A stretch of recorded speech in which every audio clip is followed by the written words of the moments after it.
D live streaming on Facebook, YouTube, and Twitter, as well as other top social media platforms. So please like, follow, share, comment, and subscribe. Thank you for watching Wjzz Cool TV, the coolest station in the world. So I do have to give a quick shout out to sponsors of the show. First and foremost, Giovanni McCall, also known as G, the short-haired slayer, who keeps me slayed. Mina Martinez, who handles all of my social media marketing. And of course, London Consulting and Insurance Firm, who sponsors and powers this show. So every week, I do not disappoint. I always have great guests. And of course, I have a great guest today. I have Candace Rucker, who is a real estate broker and developer. She owns and operates Rucker Property Management Group, LLC, a full-service brokerage with a concentration in residential sales, property management, and development. Over the course of nearly 9 years as a full-time real estate professional, Candace has successfully redeveloped several properties ranging from single-family residential to quadplex, small apartment units. And also she is committed to her craft and is continually, looking to scale up her real estate development business with a mission to create quality, affordable, and safe housing within her local community here in Detroit. And she is also a proud member of Greater Detroit Realtors Association. Yeah. Thank you and good afternoon. Thanks for being here. No, thank you for having me. I'm so excited. I'm like, where do we start? Let's go. I love your energy and everything, your personality and your grit and grind. Like, we really clicked right from the first time that And I just want to say, you've been so helpful for me from this first time I met with you, and introducing me to different resources. I don't even think you realized, because I was really new back in the city when I met you, but you were just pointing me in different directions with NARAB, and so I appreciate you being a resource for me. Oh, I appreciate that. Thank you so much.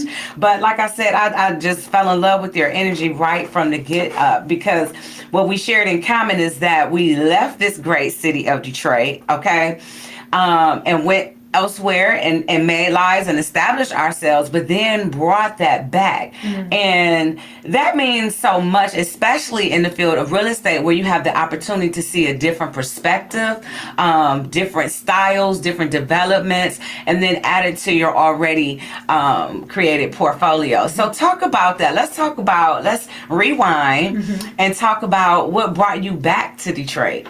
Yeah, so I was in Dallas for 9 years, and I was a full-time licensed professional like I am now. So in 2020, and I don't want to be a downer or be sad, but this is my story, but in 2020, I lost both my parents. I'm so sorry to hear that. It's okay. But my father died July 4th, and my mother passed, she got sick September 4th and passed September 14th of 2020. So at that time, we're in COVID. It was not COVID related, but we were in COVID and things had stopped with the whole world. But when that happened to me, that was a very traumatic event. Absolutely. And my ideas and my thoughts were not to come back home. I really didn't want to come back home, especially because my parents had passed and I felt like my world was totally different. Yeah. But after a lot of prayer, a lot of seeking God, I worked all 2021, and God said, go home. And I'm like, go home? What am I going to go home to? My parents are now gone. I'm trying to figure things out. I'm an entrepreneur. You know how it is being an entrepreneur. Yeah. You eat what you kill. That's right. You can't stop working. It's just is what it is. Yeah. And I'm the main provider for myself. Yeah. So I just continually worked, even while going through that grief and that trauma. Yeah. And so I just kept hearing God say, go back home, go back home, go back home. So in 2022, I decided to yield to God and go back home. And so that's what made me come back home. Now, I had a successful career. So a lot of people go home because, it's just not working. Yeah. Well, I had been successful. I was a multi-million-dollar producing agent every year.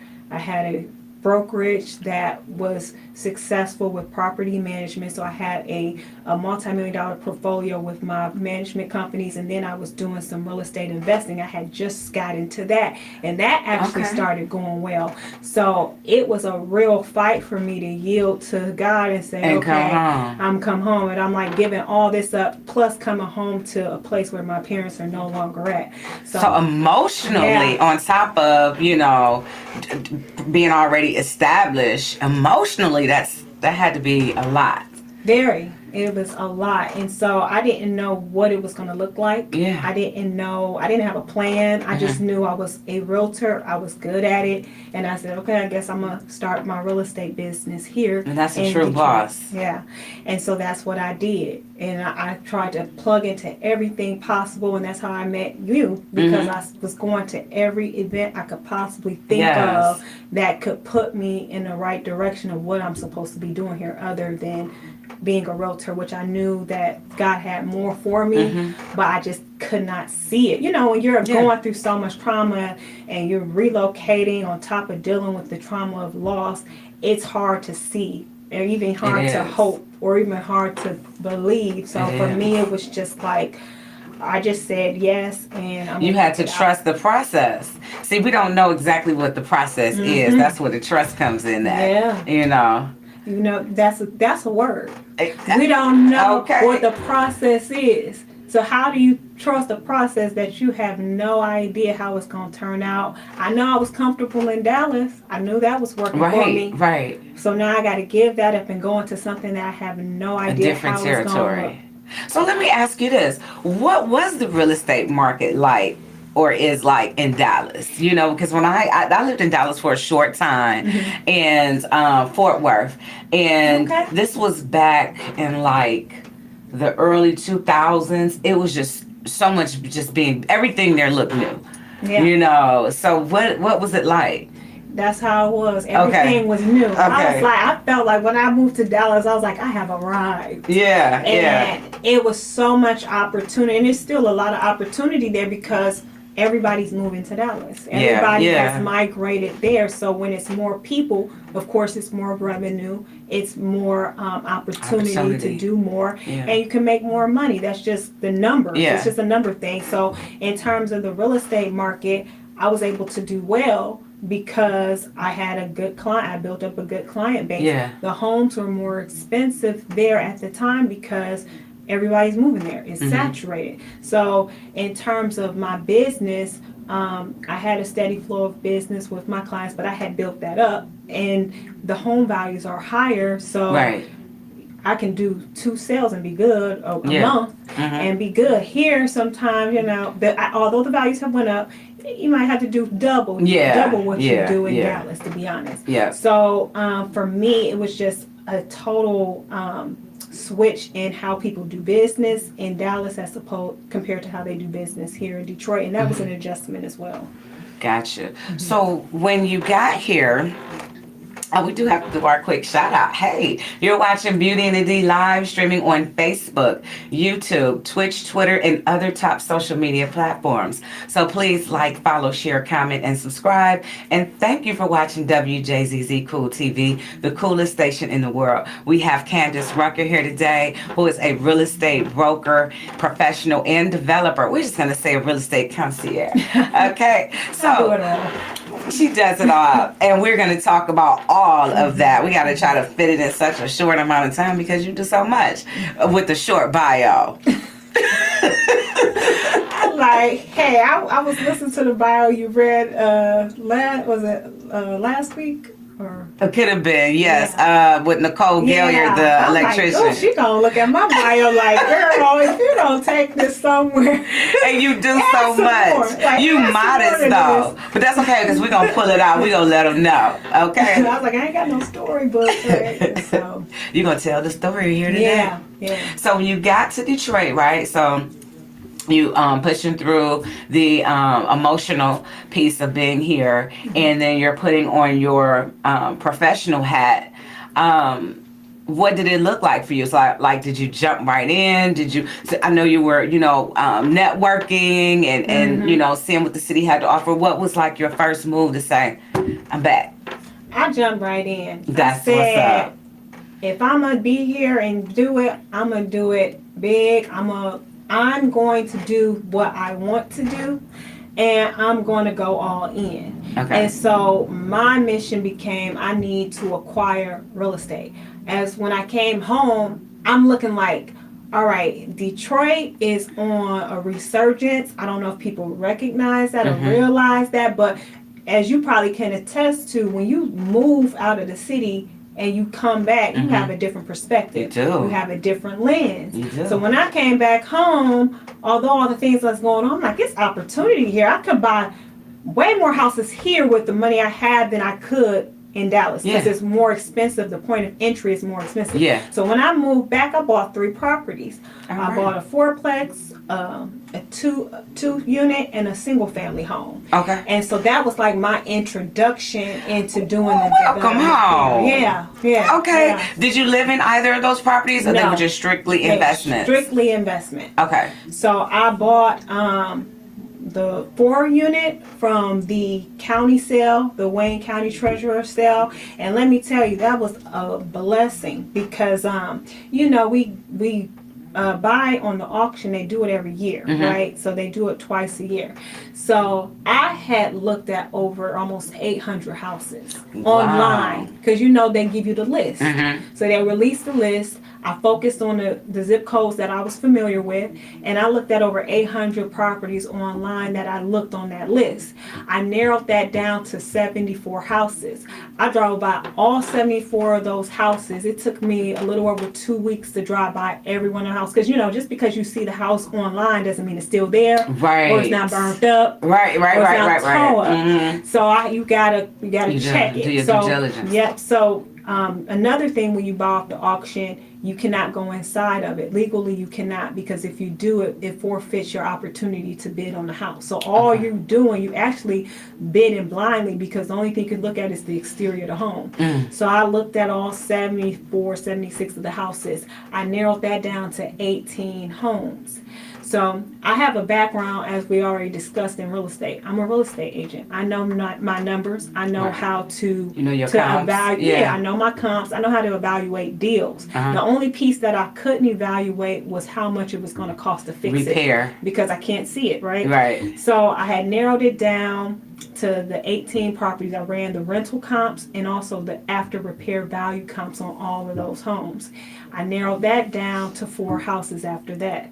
And I bidded on 4 houses, and out of all the 4 houses I bid on, I only won the 4-unit, which I thought was crazy, because I bid significantly more on the other 3 houses, which were single-family homes. Wow. And I got that house for, guess how much? How much?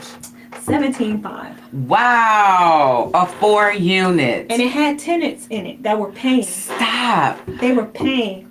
They had that place had a property manager on it. So I guess the person did not know they were in arrears, and they lost it. So when I got my deed back, because you got to get your deed before you can go on the property, I figured out that it had a property management company. So I called the property manager, like, hey, I want to, I'm the new owner. I like the keys and access. And I'm like, what? You're not the owner. Send us the deed. So I sent them my quit claim deed. And then the owner of the company immediately called me back, like, ma'am, I don't know how this happened. The owner is freaking out because they're losing their shirt on this. The owner will pay you double what you pay for it if you just sell the house back to them. And I was like, well, I would like to see the inside of the home first before, can I get access to it first? So he's like, okay. So they ended up giving me access to the home. I was able to walk it. And that's where I found the roof was newer, the HVAC, it had a hot water tank, and it was 2 paying tenants. And you wouldn't have thought it, because the bottom of the building is boarded up. But it was a tenant. Really? It was a tenant living in it. And paying rent. And she's like, I like it boarded up like this so people don't know I'm here. I'm like, what? But I called the guy back. I'm like, sorry, I'm not going to sell it. And so that property ended up, I got it for $17,500. I ended up appraising for $275,000. Wow. You hit a lick. Now that's how you come home. That's how you come back to Detroit. Yeah. What a wonderful story. So I want to talk about this for a minute. the county auction. Can you tell us how often they have it, and how long did they give you to, because you looked at 74 properties total, right? So how long did you have to, from the time frame that you were able to look, bid, and then close? Yes, so they have it twice. So they have one in September, and then for all the other properties that didn't sell in the first go round, they do another one in October. Okay. So they released the list, I believe it was in August, late August they released it. So you at least have like a month Okay. to look at the list. And there's so many properties. So my advice to anybody would just be to pick zip codes that you're familiar with or that you want to invest in and focus on those, so that you don't get caught up in this big list of properties and you can't get to them all. So I only focused on areas that I was familiar with that I wanted to invest in, and so that's how I was able to kind of condense it. Okay. All right. So they give you about a month to review that. Okay. I wonder, I'm just a little curious, how did that happen to the previous owner? Like, that's a heck of a story. How did they not know that they were losing, that they must own Well, a lot? it was probably during the pandemic and it was so much going on, but typically the property manager company that you use are supposed to pay your taxes on your behalf, right? However, the owner told me that the owner opted not to have them take care of that. They wanted to do it on their own, and they just dropped the ball and forgot. So you get what you pay for. Yeah, you get what you pay. That's why it pays to get a licensed professional that can keep up with things. I know sometimes we don't want to pay that extra money, but that's a tip to anybody that's watching. Sometimes it's best, or most times, especially when somebody's dealing with your investment, to hire a professional, because it'll cost you later. You think you're saving, which you may save a couple of dollars, but it cost this lady hundreds of thousands of dollars to be honest. Then look at what she lost just on the equity. Yeah. Wow. And she had paid over $100 for it when she bought it. Yeah. So, what is that website address for the county sale again? So it is the Wayne County Treasurer. So if you just type in Wayne County Treasurer Office, what is the treasurer's name right now? It is. Oh gosh, because he's been on the show. Oh, I feel so bad. But it'll come back. It's It'll okay, come but if you put in Wayne County Treasurer Office auction, it'll automatically pop up on your search. So just put in Wayne County Treasurer auction and you'll be able to see it and sign up. You have to register and sign up and create your account so that you're ready, because these are cash transactions, so you can't get a loan for them. You have to have your cash ready to move. And your proof of funds. Not proof of funds. Oh, no? No, they want you to just pay cash. So when you win, you have to wire them money or bring in a cashier check with the actual money. And then how long does it take to get the deed? It took me 30 days. Okay. 30 days after I closed. Okay. Cool. So what else is Candace doing as far as the property management company? Are you helping others manage their properties? I am. So I am building, because in Dallas, I managed a little over 15 million in residential properties for other owners. Okay. So I sold my portfolio in Texas, so now I'm starting with a clean slate here. So apart from my own personal properties that I manage, I'm picking up clients now and really trying to aggressively market and gain more clients here. Okay.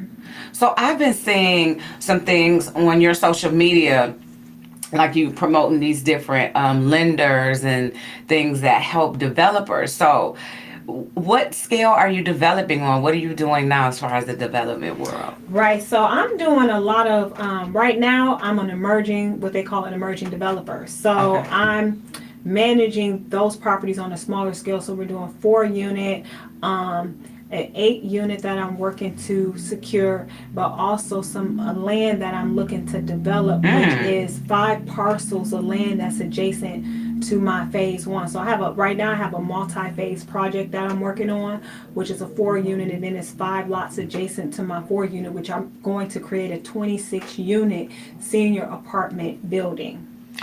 Wow. How did you come up with that concept?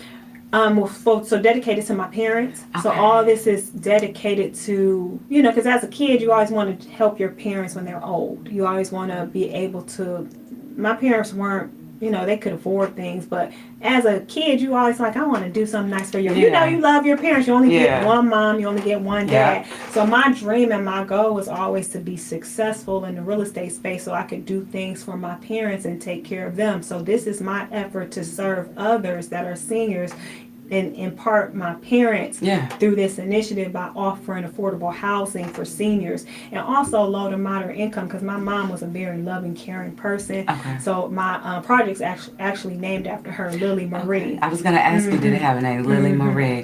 What an awesome legacy to build. You go, girl. Yeah. Yeah. So as far as funding for this project, what type of funding is available for this type of initiative? And do you So- have any partners?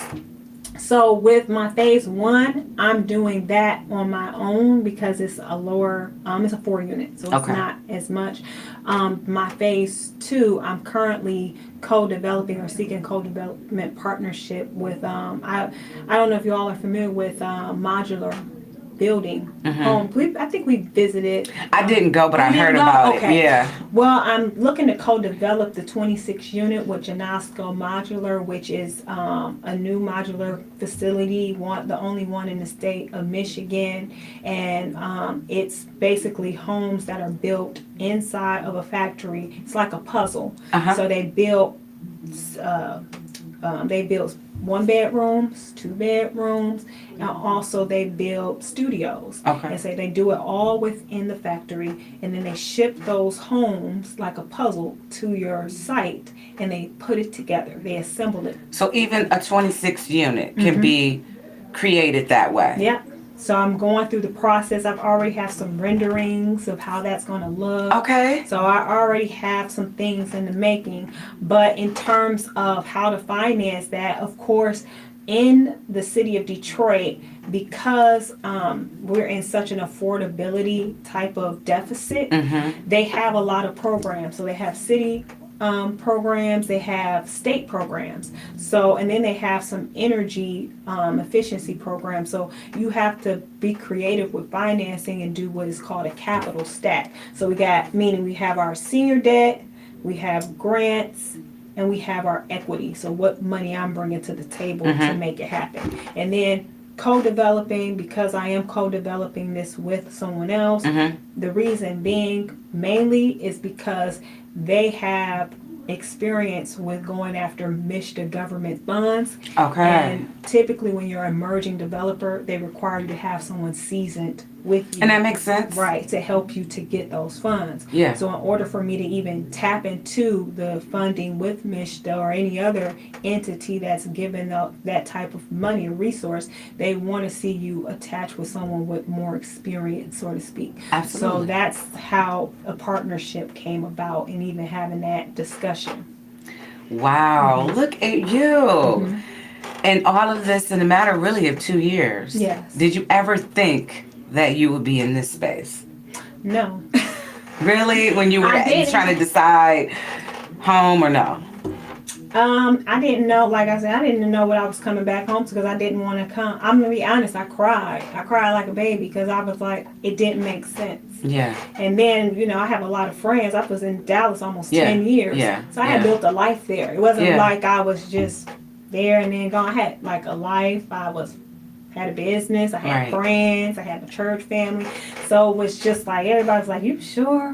I think it's grief. Are you sure? And so, when people tell you that, you like question yourself, like, is this God? Am I just grieving? Because sometimes when you're grieving, you can make decisions that aren't the best for you. So that's why it took me so long to even do it, because I was feeling this in 2021, but I didn't pull the trigger until 2022. And I just want to talk about the grace of God, because when God tells you to do something, He'll still extend that grace until you can get yourself together. Yeah. And He's not like men where they like discard you. God will show you some grace. Yeah. He knew like it would be a little difficult for me to just up and move. So He allowed me some time to kind of wean into the idea of moving back home. As well as to give you the confirmation. Yeah. And I'm glad you went there with that, because I do want to tie the spiritual journey into that. And even just talking about abundance, and how when we put forth the effort, God puts forth 3, 4, 10 more steps. You know what I mean? So tie that in, because you are a chaplain as well for our organization. So tie that spiritual piece into, actually, when did you have that awakening, that aha moment? Because a year is really not a lot of time, Candace. You know what I mean? Yeah. When did you have that aha moment spiritually to know, you know what? This is not grief. This is my path. Because I was so in that decision, you know, when you be in a valley of decisions and you have no peace, and it just keeps coming back to you, like, why does this keep coming back? I already said no, I'm not doing it. And it was like this constant inward going back and forth, and I had no peace, and I felt like I couldn't, although I was moving, I felt like I couldn't move forward. And so when I said yes, it was like peace. I got perfect peace. And although I didn't understand what was going to happen next, I was like, as long as I feel this peace where I'm not, because you know, you have time when you wrestling, you in conflict with yourself, and you don't have no peace about it because you need to make a decision, and you going back and forth with it, and you trying to pacify by doing little things. Like I used to, like in 2021, I would come home like 2 weeks and then go back to Dallas. Like, I'm gonna live in both states. No, God let you do that for a minute too, but you gonna have to make a choice. You do. You know, it comes where the rubber meets the road, they say, and you gotta make a choice. You gotta pick a side. Yeah, pick a side. And then that faith too. So I'll share with you this. I lost my mom in 2012. And I was my mother's only child, right? So my whole life kind of revolved around, you know, and then I have London. So that was my life, you know, me, London, and my mother. So I took it really hard, and I threw myself into work. And believe it or not, that was like one of the best years I had. Mine too. Financially, professionally, you know, I became a lead sales rep for Liberty Mutual at the time. You know, I started making 6 figures. It was like, because I don't know, maybe that's how I dealt with my grief. And then I came from a mother who just had hard work ethic. So maybe that made me dig into myself and just, I don't know, but I pulled through. Not to say I didn't have, you know, breakdowns, and, you know, not to say I wasn't grieving, but I found the strength, into just working hard. And then fast forward 3 years later, I found myself moving to Atlanta, you know what I mean? And just trying to get a fresh start, and then bringing that business back here, you know. But yes, it will have you dig deep into yourself, and sometimes turn that pain into, you know, make you or break you. Yeah, because some people get broke and they end up being alcoholics or dealing with it through, like you said, everybody deals with grief different. So I found it, you know, to just dig into that pain and just turn it into something that she would be proud of. So then now here I am building legacy with my daughter. So because you won't stop honoring your parents. Don't stop at their death. You still gotta honor them. Honor your mother and your father. That's what it doesn't mean, don't give you a timeline. Yeah, it don't mean, okay, they did, now stop honoring. No, you're honoring your mother's legacy by being the best version of yourself. You know, so even when my parents passed in 2021, that was my best year in every area, like with my real estate, my sales, my property management, and my investments. And I really was not trying to go, but I still was not happy. Like, I still was like, everybody's looking like, you're doing so well. But you said the correct word, peace. Yeah, I didn't have no peace, and it was like this thing, go home, go home, go home. And I'm like, no. But that pain will push you, and I think that's what I honestly am using now, even with my development. It's like, I don't care how many times I get rejected or somebody doesn't see the vision that I see. I'm doing this to honor my parents, and it's going to be done whether hell come hell or high water, it's going to get done.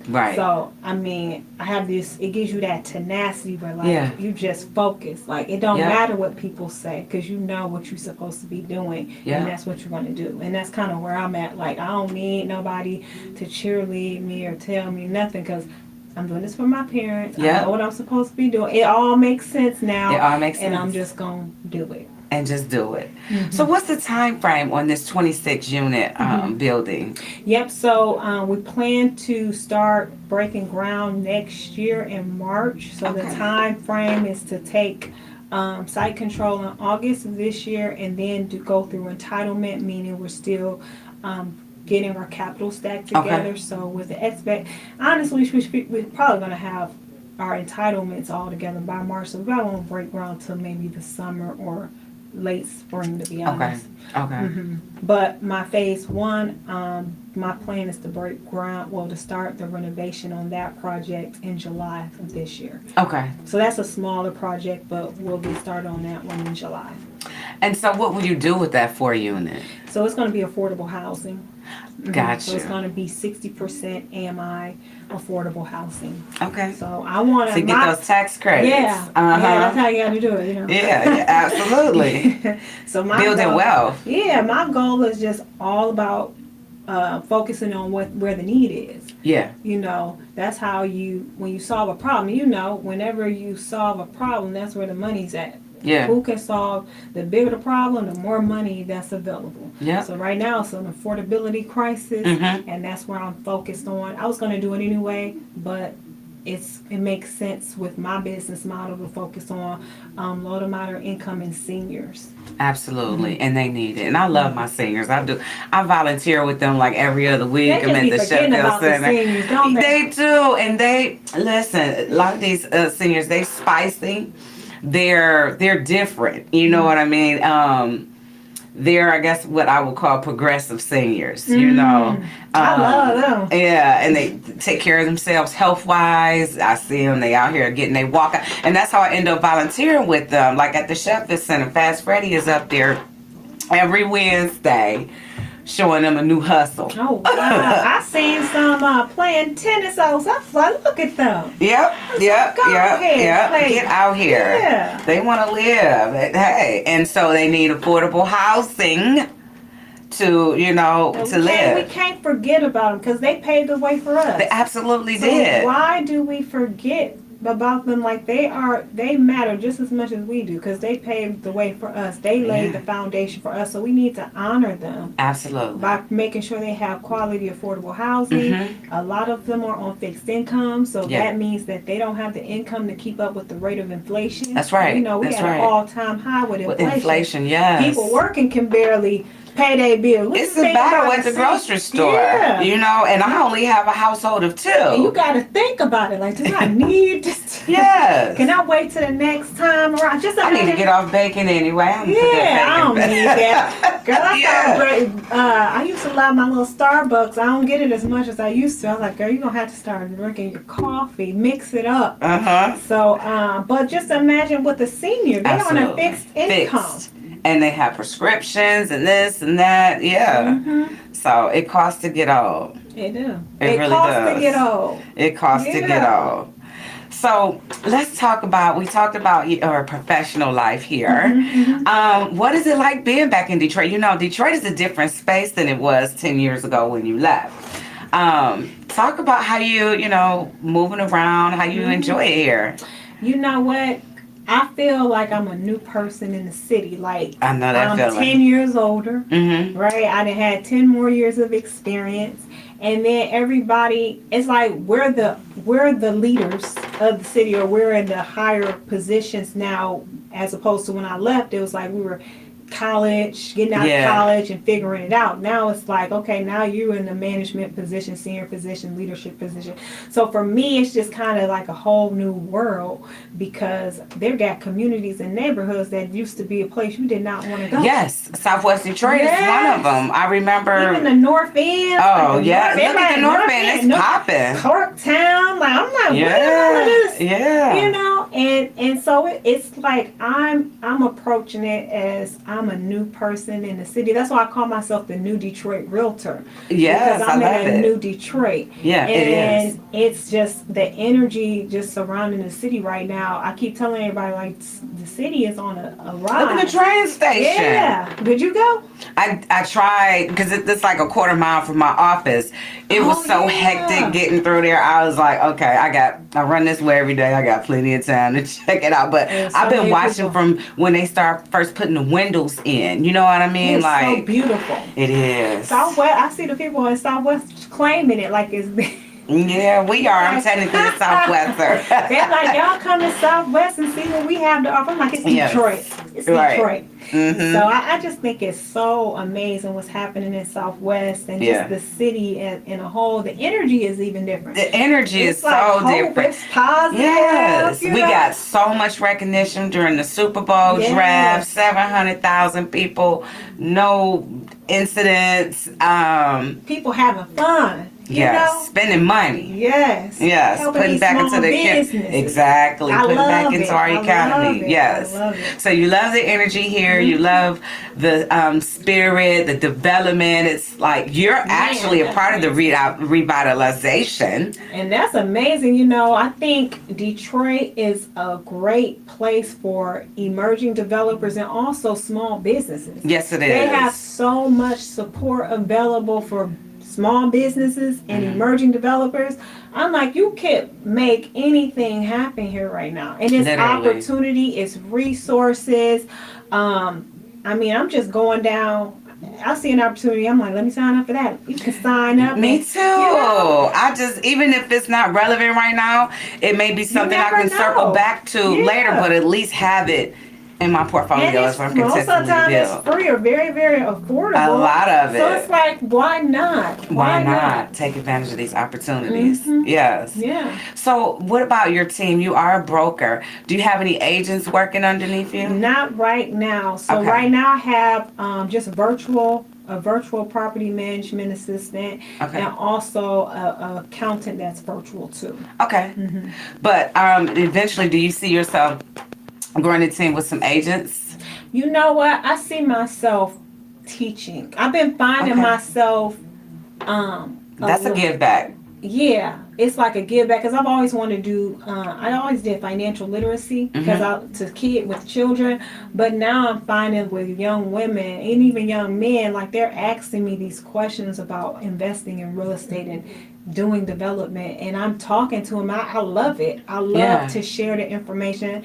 I love to tell them about my past. Sometimes I'm like, girl, are you talking too much? But they like, no, and they're sucking it all in. They're just like, and I always like, tell me if I'm talking too much because I know I can start carrying on because I get so excited because I'm passionate about it. So I see myself like teaching women and young men like how to invest in real estate, how to do development, how to build wealth in our communities. I feel like Detroit is still very much so a blank canvas where we can really reimagine how we want our communities to look and what we want to put in them. It's a blank canvas. They tore down a lot of the house, so you can kind of make something happen. You just imagine. You just have to have the vision. So I want to, empower other people. Like I've always been empowered, so I'm not a gatekeeper because everything I have has been given to me by somebody. So it's like that's the least I could do is pour into somebody else the way somebody poured into me. Absolutely. And that's what we all should do. Give back. And don't feel no way about it. Don't feel no way about it. Give back because what God has for that person or you or who, I don't know what God has for your life. That's not my job, but my job is to disperse the information. You take hold of it. You can run with it if you want to. If you don't want to, you don't have to. But if you want to hold on to it and let it marinate, you can too. But my job is to give and be a source or light to others and let God do whatever's going to happen in their life just like he doing whatever happened in my life. And I don't expect nobody to feel no way about what God's doing in my life. So why should I feel any way about somebody else, I just love your energy, Candace. That's what I'm talking about. And you know what? I'm going to put it out here. We need to partner up and do some things like, when you're talking to these young other emerging developers, talk to them about, protecting their risk. Like you got all this money invested out here. You got to insure it, protect it, and protect themselves. And I love that about you, what you do, because it's so neat and you educating people. I really would love to collaborate and just do some sort of seminar or something. And I need some coaching from you. Okay, as far as, because I see that in my near future, doing some development. I think that's gonna be like maybe the next chapter for me, and so I would love to learn and suck up as many nuggets as you have to give. Like today, guys, she was here before me because she had a presentation on virtual on Zoom or Teams, and what did that consist of, really quick? Because you were doing a lot of talking. Yeah, home buying. So home buyer readiness. So I'm all about ownership. Ownership is key. Yes. And so we are empowering people that are from all walks of life that want to buy a home, either for their family or for themselves, to get in the game. Like we telling you, just get in the game if you can. Get in the game. And we're not trying to make you feel bad if you're not ready. But I feel like knowledge is power. The more you know, the more empowered you are to make better decisions, and you're educated to make wiser choices. So whenever chance I get to do a home buyer seminar, because I am, I am a realtor, so I help a lot of people with their investment in terms of buying a house, looking for the first time. Yeah, first time home buyers, and I'm really big on education. Do you talk to your renters, your tenants? I do. About And I was having a conversation with someone else, like, I don't want to just have tenants. I feel like I'm no better than someone in a community that just takes the money from the people and don't give back. You know, for example, a liquor store. They come into the community, they suck the community dry. They don't reinvest in the community. They go to their neighborhood and they live their life with their family, sending their money to where they want it to go. And they vote on zoning, as far as the same businesses that they plop every other corner in our neighborhood, they're voting against that in theirs. Right. Ain't that crazy? Yeah. And they'll suck you dry and say that's just how they are. Like that narrative needs to change. Absolutely. So I was like, well, I don't want to be like that, because that's how I was feeling. Although I am providing quality, affordable, safe housing, I don't want to perpetuate a cycle where they like, this is all you can do. I was like, no, this is not. This is a stepping stone. This is a place where you can have some stability. But I want you to begin to think about ownership. Right. You know. Exactly. Yeah. And duplicate some of the things I've done. Yeah. So when you were in Dallas, were you affiliated with NARAB there? Yes, I was. Oh, talk about that. Talk about your chapter there. That's how I knew immediately to come to the Detroit chapter, because I was in the Dallas chapter there and I was active. Okay. And so I'm like, okay, well, what can I do? So I immediately reached out. I don't know how I even found. I think it was who did I reach out to? I believe it was Tanisha. Yeah, it was Tanisha. Yeah. I reached out to Tanisha because that's when you guys were gearing up to do the developers conference. Yeah. So it was towards the end of 2022 when I reached out. And she was like, come over to this, because there was a lot of stuff going on around that.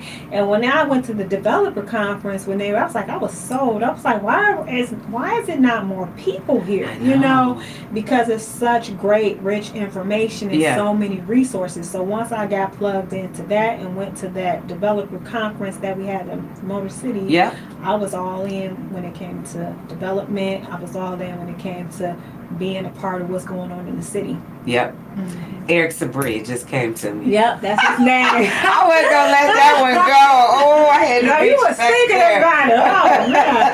I wasn't gonna let that go. Yep. Our developers conference, it is amazing.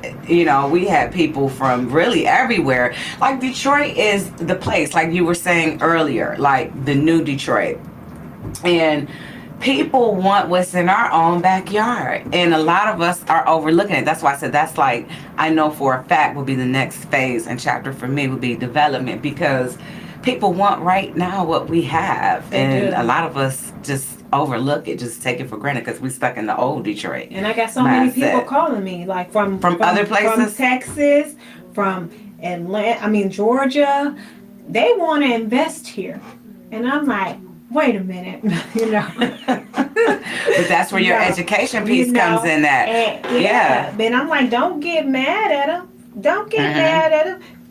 Get in position. Position yourself to take advantage. We always want to get mad. Oh, they always come into our city. The opportunity is here. It's here.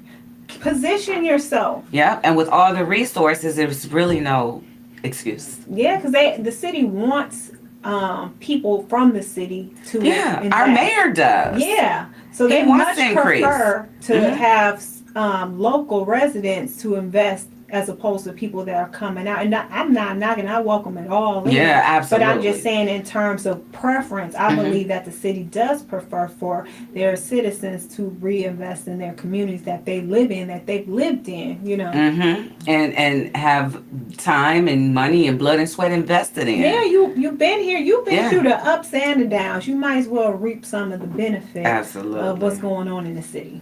Especially with the first time home buyer, that grant, that 25,000, it's real. They suck that It goes money along. up. Yeah, Woo. 500 new homeowners in the city of Detroit. Wow. Thanks to that grant. So, and I hear that they're about to bring it back. Yeah. Yeah. So, you know, everybody on the sideline waiting, like, when is it coming Yes. back? Yeah. Yes. Yeah. So let me ask you this: how do you source for your new home buyers? Since you're not just property management and developing, you're selling homes too. How do you source? So, in terms of how I source, is a lot of my businesses come from social media. Really? Yeah. So I post, and then word of mouth, because I am from here, so I do have some friends and family that I've worked with in the past. Okay. That say, hey, you back in town? Want to work with you? So how often do you go on social media to advertise? I try to post every day. Really? Yeah, I try to at least post once a day. Now I don't always do it, but if you look at my social media, you'll see if she at least is posting once a day something. Okay. Yeah, so I try. Do you do blogs, or you just go live, or what do you do every day? I have a marketing strategist that I've talked with. She said you need to go live, Candace. That's where you're really going to get your engagement up. But I have like this thing about live and on camera. So the things that I do is I post a lot of pictures, a lot of little videos that I'm not on. You know, you can hear my voice, but I'm not in it. But they're like, you need to look at the camera and sit down. I need to do that as well. Yeah. Even for this show, I need to, because I have bomb guests, period. I'm not trying to brag, but I do. You know, people that I consider major influencers, movers and shakers in the city are part of our new Detroit and revitalization. And I really need to promote that. You know, I'm guilty of it. It's not like I just had any old body on the show. Like, all of you guys are absolutely amazing guests and people. And I do need to do better with that. So I'm going to take a page out your book. At least try every other day. If I can do it once a week, I will be doing good, because I'm not doing it at all. Okay. So if you do it, let's make that commitment. Hold each other accountable. I love that. Yeah. So we're seeing it here live, guys. We're going to start doing better, because we have great information to give you all and pour. At least once a week. Yes. At least. So before we get out of here, this time goes by super fast, doesn't it? We're done? It's almost done? We got only a couple of more minutes. Wow.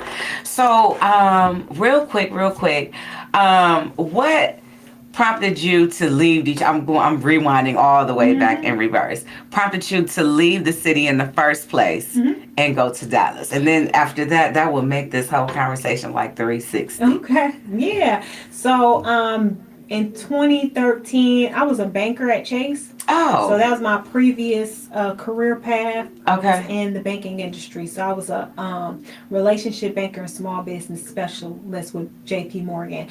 And so I just felt like I needed some growth opportunity. Okay. And they had 3 positions open up in 3 different markets. So it was between Florida, Houston, and Dallas, and I applied for those, and Dallas called me first. Wow, and that's how that happened. Yeah, and that's how it was happened. like. Yeah, I was like, one of y'all gonna pick me, and I heard a lot of great things about Dallas, Texas in general. So I'm like, let me go to Dallas. So they called me first. They were the first people to call me, and I just accepted the position. So I came to Dallas as a banker with Chase. That's how I got there. And then how did you delve off over into real estate? Because I was a small business specialist, so I seen all my business clients seemed like real estate. Okay. And they would bring in $100K checks these are commercial realtors though.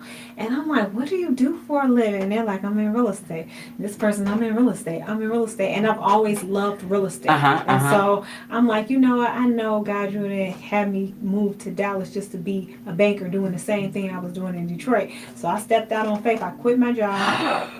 After being in Dallas for a year. I quit my job and I took the test the next day after the job for my real estate license. I didn't even have my license yet. Stop. I was scheduled to take my license the next day. So I took the licensing exam that following day and passed. And I was like, it was on. Girl, you an OG. Yeah. I'll walk in some faith, y'all. I see. So, and that was a great way to tie this whole story together. I want to end on faith. Let's talk about you as your faith and being like a chaplain, because you do give good words, you give good prayers. Where does that come from? How often do you, let's talk about that. And do you post about faith? You know what? I love God, and I don't think I would be the woman that I am or in the position that I'm in without my faith and without my prayer life. I've always believed in the power of prayer, and I would literally take, people might think it's weird, but I would literally spend a month in my home praying in my house. What do you mean? I wouldn't work. I would just be in my house praying all day. Really? Yeah, when I was in Dallas, I found God did a great work in me while I was in Dallas. Like, when you talk about renewing of the mind and a new creature in Christ Jesus, I feel like God really met me while I was in Dallas and was able to really refine me and build me up in my faith. And took you away from everything you were familiar with. Yes. And it was just me and God. And so for 9 years, you can imagine walking by faith, no family, no friends. Yep. And only having God to depend on, you get real acquainted real quick. So I developed a deep prayer life in Dallas when I was there. Because I had some times where it was like, couldn't nothing get me through it but him. Yeah. So you have had a wonderful life. Yes. Yes, you have, and it's getting even better, baby. Yes, look at you, about to make life better for other people, seniors. You're educating people, taking people on as new clients, showing them how to become homeowners, working with NARAB to increase Black home ownership in the city. Yes. Are you coming to the conference? I won't be able to, just because of these projects and they're so intense. I know, you can't get a few days away. I'm actually going to some stuff, and then I have a house in Dallas, and I'm actually in the process. It's vacant, so I'm trying to get that together. So that's been a huge thing that I'm dealing with, and I have to go back from here to Dallas to visit. Oh, you go back quite frequently. Yeah, so I'm going back. I was just there last month. Okay. So I'm going back again, not this month, but the following month, hopefully to finish wrapping it up. Yeah, okay. Just dealing with that stuff. But I do plan, when the next one?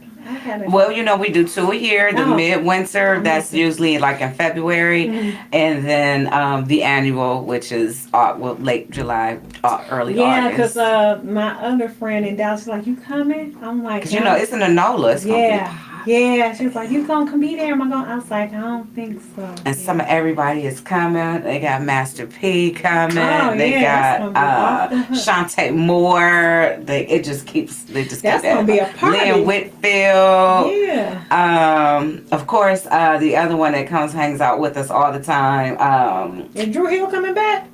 I don't know. Drew Hill was coming. They were at the last one. They just keep adding to the list. So I really adore our president. Yes, she's amazing. Dr. Courtney Rose. She is amazing. Yeah. She is doing some big things. She really are. Yeah. She really is. And so are you. Yeah. Yes.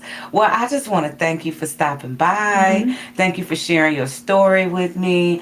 And our viewers, thanks for coming to work with me and teach me some things. And on one of those trips to Dallas, girl, I may have to zip on down there with you. Because it's been years since I've been to Dallas. I have some family there, my nephews and stuff. Oh, you have family there? I do. Okay, cool. Yeah, they right in Fort Worth. Are you from Detroit? They are. Well, my brother father was from Detroit. The kids not necessarily, Okay. but their roots are here. But So their your dad brother is. ain't look back. No, he is since just he's deceased. But Oh. when he moved there, he didn't look back. That's how I knew so much about Dallas. He was like, "You got to come." I'll tell this quick story before we go. He had a house built there. And he had he was in the subdivisions, pretty much like the only African American in that subdivision, and he got the house on the corner. We called it the King of the Hill You got house. the big block. Yes, and he loved it and did not look back. I mean, he was a straight D boy, okay, but he loved Dallas. So I was in college when he had the house built. And he sent me a postcard, and on the front of the postcard, it had the picture of the house. And this was in like '96 when Tupac came out. And on the back, he had sent me, like I said, I was in college, so he sent me the Tupac double CD, and he put on the back of it, "Picture Me Rolling." So whenever I hear the Tupac song, "Picture Me Rolling," I think of my brother David, so rest in heaven. But that's how I got there. So that's my story. Amazing. Dallas. Yeah. Was that your only sibling? My only brother, Okay. yeah. Okay. So, yes, that's my story of Dallas. He loved it, introduced me to Dallas. I fell in love with it. Everything was new, beautiful. Yeah. So, yeah. It's still growing and buzzing. Still growing. Wow. So again, thank you for being here. Thank you, Detroit, for watching Beauty and the D. We were live streaming on Facebook, YouTube, and other top social media platforms. Please continue to like, follow, share, comment, and subscribe. And thank you for watching Wjzz Cool TV, the coolest station in the world. Thank you, Candace. Thank you, everybody. Oh my God, before we go, Candace, you got to drop your information. How can people contact you? So, yes, you can follow me on social media, Candace Rucker, that's with the U, Candus, Rucker, and then on social media, Instagram, it's the New Detroit Realtor. So follow me either by using my name or the New Detroit Realtor tagline, and you should find me. I should pop up. And again, it's Candace with the U, because a lot of people don't, spell it that way. So. All right. Well, thanks for tuning in. We'll be here next Saturday and every Saturday live from 1 to 2. Beauty and the D.